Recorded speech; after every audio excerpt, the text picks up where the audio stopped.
Thank you for raising that question. We are covering the whole area of future-ready infrastructure today. I have three of my colleagues who are also going to hold similar press conferences, and we have decided to do exactly that. If all sectors are covered by one person, then there is no need for another press conference. So two sectors are being covered by me. Two sectors are going to be covered by General V.K. Singh ji. Two sectors are going to be covered by Narasimha Rao ji. Two sectors are going to be covered by Hina Gavit ji. So civil aviation will be covered by one of these people, and you can ask the question there. मिलन आज तक से अगर economy और infrastructural development की बात करें तो आप इसको कितना श्रेय पीएम मोदी की गारंटी को देते हैं, और क्योंकि अब जो रशिया के प्रेसिडेंट पुतिन हैं वो भी कह रहे हैं कि Modi is guarantee is something. देखिए, मैं तो ये कहूँगा कि प्रधानमंत्री जी ने गारंटी 2014 में दी थी, और इस विषय में प्रधानमंत्री जी ने तो इसे साकार करके दिखा दिया है देश की जनता को। आज के प्रेस कॉन्फ्रेंस में मैंने सारे आंकड़े आपके सामने रख लिए, और सबसे महत्वपूर्ण आंकड़ा कि हम 10वें सबसे बड़ी अर्थव्यवस्था थे 2014 में। 9 साल में हम 5वीं बड़ी अर्थव्यवस्था बन चुके हैं, और भारतीय जनता पार्टी या एनडीए सरकार नहीं कह रही, आईएमएफ कह रहा है, वर्ल्ड बैंक कह रहा है, सारे रेटिंग एजेंसीज कह रहे हैं कि 2027 तक भारत तीसरी बड़ी अर्थव्यवस्था पूरे विश्व में बनने जा रही है।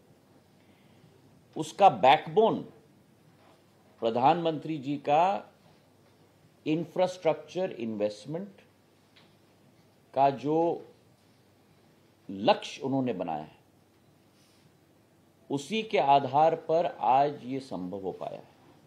हमारे सरकार के 2 मुख्य लक्ष्य हैं। Number 1, infrastructure capex spend. जब infrastructure capex spend 10 lakh crore का होता है, हर एक इंडस्ट्री उसके साथ जुड़ती है।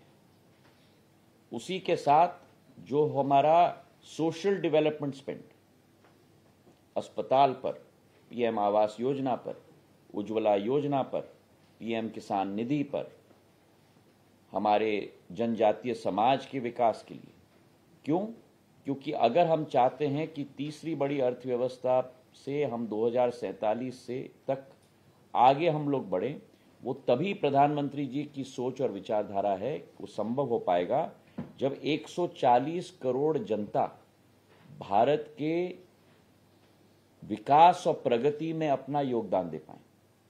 और इसलिए सामाजिक विकास भी बहुत जरूरी है, क्योंकि जब सामाजिक विकास होती है, उसी के साथ हर एक व्यक्ति इस विकास और प्रगति की क्रांति में, एक क्रांति हमने लड़ी है, लड़ाई आजादी की, ये दूसरी क्रांति प्रधानमंत्री नरेंद्र मोदी जी पूरी देश की जनता को पूरी तरह से उत्साहपूर्वक उनका उत्साहवर्धन कर रहे हैं कि ये क्रांति हमें लड़नी है।